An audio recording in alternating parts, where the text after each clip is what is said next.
On a quiet night in the French Quarter of New Orleans, the streets were alive with the distant hum of drums. Candlelight flickered behind closed shutters, casting long shadows on the brick walls.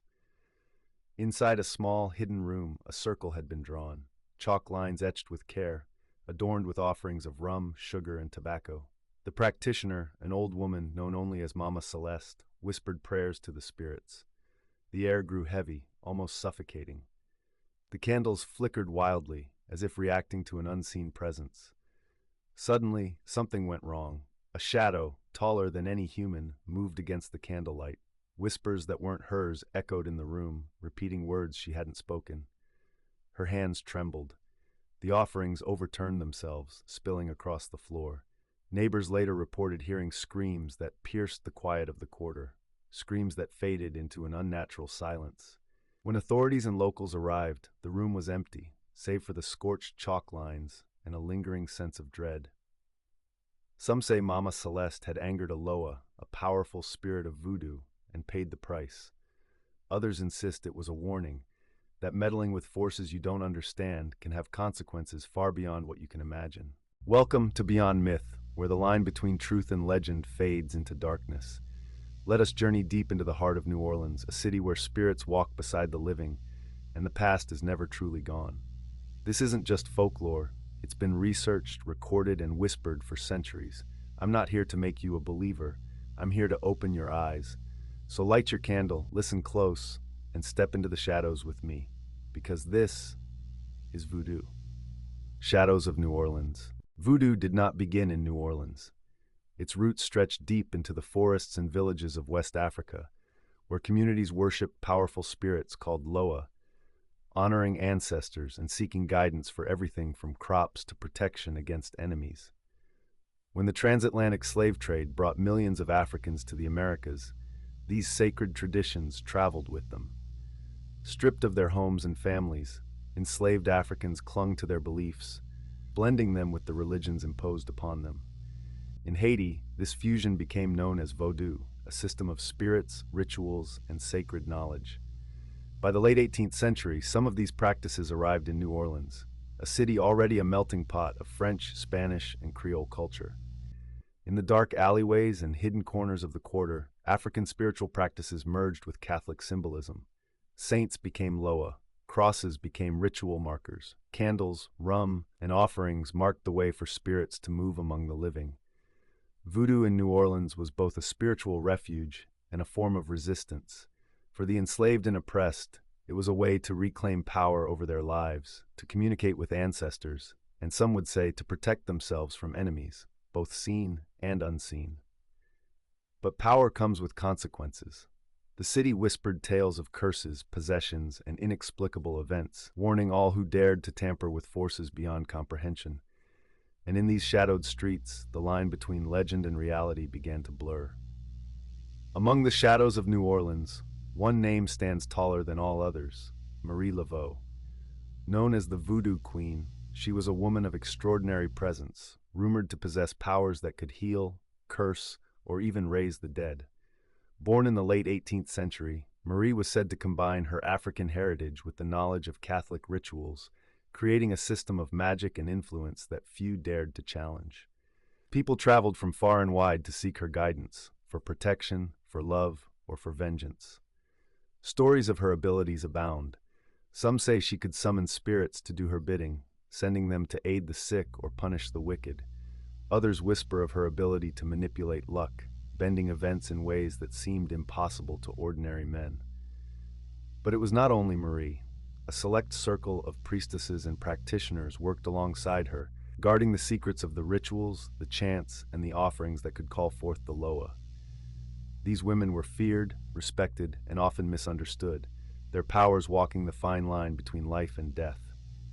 Even today, centuries later, visitors to her tomb in St. Louis Cemetery No. 1 leave offerings, coins, candles, and hair, hoping to invoke her guidance or her protection. Some swear the air grows colder, the shadows longer, and faint whispers brush against the ear, as if Marie herself is watching. In New Orleans voodoo, the line between faith and fear is thin, and with figures like Marie Laveau, it becomes impossible to tell where devotion ends and the supernatural begins. In the shadows of New Orleans, not all spirits bring comfort. Some carry warnings, some carry death. These are the Loa, powerful entities that govern aspects of life, death, and fate in voodoo. Among the most feared is Baron Samedi, the gatekeeper of the dead, a figure who wears a top hat, black tailcoat, and dark glasses, his face painted like a skull. Legend says he appears at funerals, at crossroads, or in the darkest corners of the city, watching those who meddle with forces beyond their understanding. Then there is Papa Legba, the trickster spirit who guards the crossroads between the living and the dead. Appeasing him is crucial. A misstep in ritual or a careless word can bring misfortune, or worse, allow spirits to cross into the mortal world uninvited. Voodoo is not all curses and darkness, but its power can be deadly when angered. Stories persist of those who sought revenge, only to find their lives undone by mysterious accidents, sudden illnesses, or unexplainable misfortunes. Some attribute these events to hexes or the wrath of a Loa. Practices that outsiders call black magic often involve the manipulation of these spirits, dolls, offerings, and chants designed to protect, punish, or manipulate. But in New Orleans, caution is always advised. A ritual performed incorrectly could invite the wrong spirit, one that lingers and haunts the living. The city's cemeteries, hidden alleys, and abandoned buildings are said to pulse with unseen energy. Visitors sometimes report whispers, cold touches, and fleeting shadows. Some swear they have seen a figure resembling Marie Laveau herself, guiding the spirits, watching the living, ensuring that the power of voodoo remains feared and respected. Even in the 21st century, the shadows of New Orleans voodoo remain very real. Tourists walking the French Quarter speak of strange chills, fleeting whispers, and the sudden feeling of being watched, as if unseen eyes track every step. Locals tell of houses where candles flicker, despite no breeze, mirrors fog with messages that vanish before anyone can read them, and dolls left on doorsteps that seem to move from night to night. Some say these are protections, others warnings, remnants of rituals performed long ago. Stories persist of people who dared to tamper with voodoo rituals. One account tells of a man who tried to remove offerings from a hidden altar in a garden courtyard.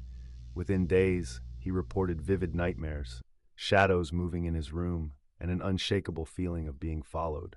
He left the city shortly after, refusing to explain further. Then there are the crossroads, said to be portals between the living and the spirit world. Visitors report seeing flickering figures, hearing voices calling their name, or catching glimpses of hooded forms out of the corner of their eyes. Whether these are spirits, Loa, or simply the mind playing tricks, the stories keep the mystery alive. New Orleans voodoo is more than history. It is a living, breathing presence, a force that continues to inspire awe, fear, and respect. Its legends linger not just in books or cemeteries, but in the streets, in the people, and in the very air that carries the whispers of the past.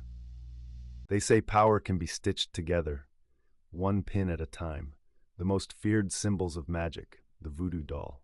For centuries, stories have claimed these dolls could control the living, that a single needle could bring pain, and a whispered curse could destroy a life. But where did this legend begin? The idea of using objects to represent a person, known as sympathetic magic, is ancient. In West African traditions, spiritual healers crafted small figures to focus prayers, healing, or protection. These were never meant for harm. They were tools to connect with the Loa, the spirits who walk between worlds. When voodoo crossed the oceans to the Americas, fear twisted its meaning. Colonial storytellers and Hollywood films turned sacred ritual into superstition and terror. The doll became a weapon of evil in the public imagination, a symbol of black magic, curses, and revenge. But in truth, a real voodoo doll's power depends not on needles, but on intent. Some are made for healing, others for luck, and yes, a few for vengeance. The spirit that listens to your call decides the outcome. This is my voodoo doll. So how does it work? First, you need something personal item from the person you wish to hurt or heal. A piece off the person's favorite shirt, perhaps, or some of their hair, perhaps. Let's do an experiment. I went out and found a piece of hair. So here's the best part. No one knows where I live. I could be your best friend or your neighbor. Maybe this hair could be one of you watching my video right now. Let's stick a pin in the doll to see what happens. If you feel this, let me know in the comments. And sorry if I hurt you. It was just an experiment to see if the voodoo doll would work. So the next time you see a voodoo doll, remember, it's not just a toy or trinket. It's a link to something ancient, mysterious, and powerful. And those who dare to use one should ask themselves, who's really in control, you or the spirit you've summoned? As the candles burn low and the drums fade into silence, one thing becomes clear. New Orleans voodoo is a force that defies understanding. It is a world of power, of spirits, of mysteries that reach beyond life itself. From the shadows of the French Quarter to the hidden corners of cemeteries, the stories endure. Whispers of rituals gone wrong, curses left unbroken, and spirits that linger long after the living have gone. I'm not here to make you a believer. I'm here to open your eyes. What you choose to believe is up to you. Please subscribe and don't forget to give this video a thumbs up. It really helps the channel. And what do you think about this video? I would love to hear what you think. And as always, stay curious, stay bold, stay beyond myth. Thanks for watching this journey into the unknown. If you enjoyed exploring the unexplained, don't forget to like, subscribe, and hit the bell so you never miss a mystery. Got a legend or myth you want us to investigate? Drop it in the comments below. Until next time, stay curious, stay bold, stay beyond myth.